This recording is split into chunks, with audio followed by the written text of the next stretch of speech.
പണി മുടക്കാത്തത് കാരണമുള്ള പ്രതിഷേധങ്ങൾ ഉണ്ടായിരുന്നു.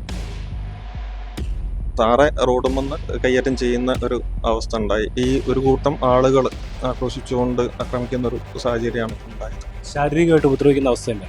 അതെ, നേരിട്ട് കയ്യേറ്റം ചെയ്യുന്ന ഒരു അവസ്ഥയാണ് ഉണ്ടായത്. പുറത്ത് നല്ല അടി അടിച്ചിട്ടുണ്ട്, ചവിട്ടിയിട്ടുണ്ട്.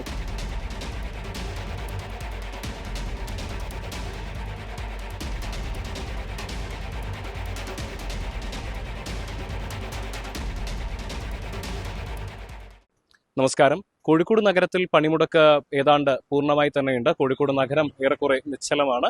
സ്വകാര്യ ബസ്സുകൾ ഒന്നും തന്നെ സർവീസ് നടത്തുന്നില്ല. രാവിലെ KSRTCയുടെ ദീർഘദൂര ബസ്സുകൾ സർവീസ് നടത്തിയിരുന്നു. എന്നാൽ ഒരു 10 മണിയോടുകൂടി ഇതും സമരക്കാരിടപെട്ട് അവസാനിപ്പിക്കുന്ന ഒരു സാഹചര്യം ഉണ്ടായി. ഏതാണ്ട് സമാധാനപൂർണമായിട്ടാണ് ഈ സമരം മുന്നോട്ട് പോയിക്കൊണ്ടിരുന്നത്. എന്നാൽ അതിനിടെയാണ് ഒരു വാർത്ത ഉണ്ടാകുന്നത്. കോഴിക്കോട് കോർപ്പറേഷന്റെ ബേപ്പൂർ സോണൽ ഓഫീസിനകത്ത് സമരക്കാരും ഇവിടെ എത്തിച്ചേർന്ന ജീവനക്കാരും തമ്മിൽ നേരിയ തോതിൽ സംഘർഷമുണ്ടായി എന്നൊരു വാർത്തയാണ് നമുക്ക് പ്രേക്ഷകരുടെ മുന്നിലേക്ക് എത്തിക്കാനുള്ളത്. ഇതുമായി ബന്ധപ്പെട്ട് ഇന്ന് രാവിലെ തന്നെ ഏതാനും ജീവനക്കാർ 9ഓളം ജീവനക്കാർ ഇവിടെ കോഴിക്കോട് കോർപ്പറേഷന്റെ ബേപ്പൂർ സോണൽ ഓഫീസിൽ ജോലിക്ക് എത്തിയിരുന്നു. എന്നാൽ സമരാനുകൂലികൾ ഇവരെ പറഞ്ഞുവിടാൻ ശ്രമിക്കുന്ന ഒരു സാഹചര്യം ഉണ്ടായിരുന്നു. അതിനുശേഷം സൂപ്രണ്ട് വെളിയിലേക്ക് ഇറങ്ങുകയും ആ സമയത്ത് സമരാനുകൂലികൾ സൂപ്രണ്ടിനെ വളഞ്ഞിട്ട് ആക്രമിക്കുന്ന ഒരു സാഹചര്യം ഉണ്ടാവുകയും ചെയ്തു. ഇത് തടയുന്നതിന് വേണ്ടി ചെന്നപ്പോഴാണ് സോണൽ ഓഫീസിലെ ക്ലർക്കായിട്ട് ജോലി ചെയ്യുന്ന ജംനാസ് എന്ന യുവാവിനെ ഈ സമരാനുകൂലികൾ മർദ്ദിച്ചത് എന്നാണ് തൊഴിലാളികൾ, ഇവിടെ നമ്മുടെ കോർപ്പറേഷൻ ഓഫീസിൽ ജോലിയെടുക്കുന്ന ഉദ്യോഗസ്ഥർ ആരോപിക്കുന്നത്. ഇതുമായി ബന്ധപ്പെട്ട് പരിക്കേറ്റ, അതായത് ശരീരത്തിന് പരിക്കേറ്റ ജംനാസിനെ ആദ്യം തന്നെ ബേപ്പൂർ പ്രാഥമിക ആരോഗ്യ കേന്ദ്രത്തിലും തുടർന്ന് അവിടെ നിന്ന് ഡോക്ടറുടെ നിർദ്ദേശമനുസരിച്ച് കോഴിക്കോട് ബീച്ച് ആശുപത്രിയിലേക്കും ഇപ്പോൾ പ്രവേശിപ്പിച്ചിരിക്കുകയാണ്. എന്തു തന്നെയായാലും അതുവരെ സമാധാനപരമായി പോയിക്കൊണ്ടിരുന്ന പണിമുടക്കിന് തികച്ചും അപമാനകരമായിട്ടുള്ള അല്ലെങ്കിൽ അപകീർത്തി ഉണ്ടാക്കുന്ന തരത്തിലുള്ള സംഭവമാണ് ഇപ്പോൾ ബേപ്പൂർ സോണൽ ഓഫീസ് സംഭവിച്ചിരിക്കുന്നത്. ഇവിടെ ജോലിക്കെത്തിയ ഉദ്യോഗസ്ഥനെ സമരാനുകൂലികൾ മർദ്ദിച്ചു എന്നൊരു വാർത്തയാണ് നമുക്ക് പ്രേക്ഷകരിലേക്ക് എത്തിക്കാനുള്ളത്. ഇതുമായി ബന്ധപ്പെട്ട് ഇവിടെ ക്ലർക്കായിട്ട് ജോലി ചെയ്യുന്ന ജംനാസ് എന്ന ഉദ്യോഗസ്ഥനാണ് മർദ്ദനമേറ്റത്. മാത്രവുമല്ല, ഇവിടെ ഉണ്ടായിരുന്ന വനിതാ ജീവനക്കാരെ അടക്കം കയ്യേറ്റം ചെയ്യുന്ന ഒരു സാഹചര്യം ഉണ്ടായി എന്നും ഇപ്പോൾ ഇവിടെയുള്ള ഉദ്യോഗസ്ഥർ ആരോപിക്കുന്നുണ്ട്. നമുക്ക് ഉദ്യോഗസ്ഥരുടെ പ്രതികരണങ്ങളിലേക്ക് പോവാം. ഓക്കെ ചേട്ടാ, എന്താ ഇപ്പൊ സംഭവിച്ചത്? നിലവിൽ ഇന്ന് പണിമുടക്കുമായിട്ട് ബന്ധപ്പെട്ട് ഉണ്ടായ പ്രയാസങ്ങളാണ്. അപ്പൊ രാവിലെ ജോലിക്ക് എത്തിയത് ഇപ്പൊ തന്നെ ചെറിയ രീതിയിൽ പണി മുടക്കാത്തത് കാരണമുള്ള പ്രതിഷേധങ്ങൾ ഉണ്ടായിരുന്നു. അത് കഴിഞ്ഞ് പിന്നെ ഓഫീസിൽ കുറച്ച് കഴിഞ്ഞ് ആ ഓഫീസിൽ നിരന്തരം ആളുകൾ പണിമുടക്കിൽ പങ്കെടുക്കാത്തതുമായിട്ട് ബന്ധപ്പെട്ട് പലതവണ പ്രതിഷേധവുമായിട്ട് ബന്ധപ്പെട്ട് ഓഫീസിൽ ആളുകൾ വന്നിരുന്നു. അപ്പൊ അത് കഴിഞ്ഞ് പിന്നെ അതുപോലെ സാറിന് സ്വന്തം വാഹനത്തിലായിരുന്നു. സാറ് പുറത്തേക്ക് വണ്ടി നോക്കാൻ വേണ്ടി പോയി.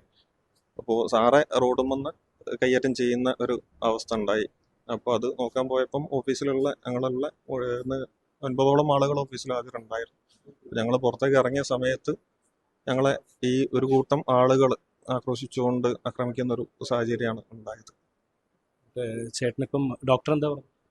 ഡോക്ടർ നിലവിൽ ഇവിടുന്ന് പരിശോധിച്ചിട്ടുണ്ട്. അപ്പം കഴുത്തിന് കുറച്ച് വേദനയും പ്രയാസം ഉള്ളത് കൊണ്ട് ബീച്ച് ഹോസ്പിറ്റലിൽ അവിടെ ഒന്ന് പോയിട്ട് ഡോക്ടറെ കാണാൻ വേണ്ടി പറഞ്ഞിട്ടുണ്ട്. ശാരീരികമായിട്ട് ഉപദ്രവിക്കുന്ന അവസ്ഥയുണ്ട്. അതെ, നേരിട്ട് കയ്യേറ്റം ചെയ്യുന്ന ഒരു അവസ്ഥയാണ് ഉണ്ടായത്. എന്താ അവർ ചെയ്തു? അവര് ഒരു കൂട്ടം ആളുകളുണ്ടായിരുന്നു. പുറകിൽ നിന്നൊക്കെ അടിക്കുക, ചവിട്ടുകയൊക്കെ ചെയ്യുന്നത് പോലെ ഉള്ള ഒരു പ്രവർത്തനങ്ങളാണ് ഓരോ ഭാഗത്തുനിന്ന് ഉണ്ടായത്. പരാതി കൊടുത്തിട്ടുണ്ട്. പരാതി കൊടുക്കാൻ വേണ്ടി പോവാണ്. എന്താ സംഭവിച്ചത്? ഇന്ന് രാവിലെ ഞങ്ങൾ ഓഫീസിൽ ജോലിക്ക് എത്തിയ സമയത്ത് തന്നെ ഓഫീസിൻ്റെ ഗേറ്റ് തുറക്കാൻ സമ്മതിച്ചില്ല. അങ്ങനെ ഞങ്ങൾ പോലീസിൻ്റെ പറഞ്ഞ് പോലീസുകാർ വന്നിട്ടാണ് ഓഫീസിൻ്റെ ഡോറിൻ്റെ ഗേറ്റ് തന്നെ തുറന്നു തന്നിട്ടുള്ളത്. അങ്ങനെ ഞങ്ങൾ ഓഫീസിൽ കയറി പണിയെടുത്ത് ഇതാക്കിക്കൊണ്ടിരിക്കുകയാണ്. ആ സമയത്ത് നിരന്തരമായിട്ട് ഓഫീസിൽ വന്ന് ഭീഷണി ഉണ്ടായി. അപ്പോൾ ഇനി ഓഫീസ് പ്രവർത്തിച്ച് കഴിഞ്ഞാൽ എൻ്റെ പ്രത്യാഘാതം നേരിടേണ്ടി വരുമെന്ന് പറഞ്ഞപ്പം എന്താണ് ഇതിൻ്റെ സംഭവങ്ങൾ എന്ന് അറിയാൻ വേണ്ടി ഞങ്ങൾ പുറത്തേക്ക് ഇറങ്ങിയതാണ്. പുറത്തേക്ക് ഇറങ്ങിയ സമയത്താണ് ജംനാസിനെ ഒരു കൂട്ടം ആളുകൾ വന്നിട്ട്, ഞാൻ സ്കൂളിൻ്റെ ഗേറ്റിൻ്റെ അടുത്തേക്ക് ഇറങ്ങി, അവിടുന്ന് എന്നെ ഇതേപോലെ കുറേ ആളുകൾ വന്ന് അവർ ഉന്തയും തള്ളിയൊക്കെ ഇതാക്കി. അപ്പോൾ ആ സമയത്ത് എന്താ സംഭവം എന്ന് അറിയാൻ വേണ്ടി അവരൊക്കെ പുറത്തേക്ക് ഇറങ്ങിയത്. പുറത്തേക്ക് ഇറങ്ങിയ സമയത്ത് ജംനാസിനെ ഒരു കൂട്ടം ആളുകൾ ക്രൂരമായി മർദ്ദിച്ചിട്ടുണ്ട്. പുറത്ത് നല്ല അടി അടിച്ചിട്ടുണ്ട്, ചവിട്ടിയിട്ടുണ്ട്. അപ്പോൾ ഞങ്ങളിവിടെ കാണിച്ച സമയത്ത് ഇതിൻ്റെ മാനസികമായിട്ടുള്ള ഇതുകൊണ്ട് തന്നെ ഹൈ BP ആണ്.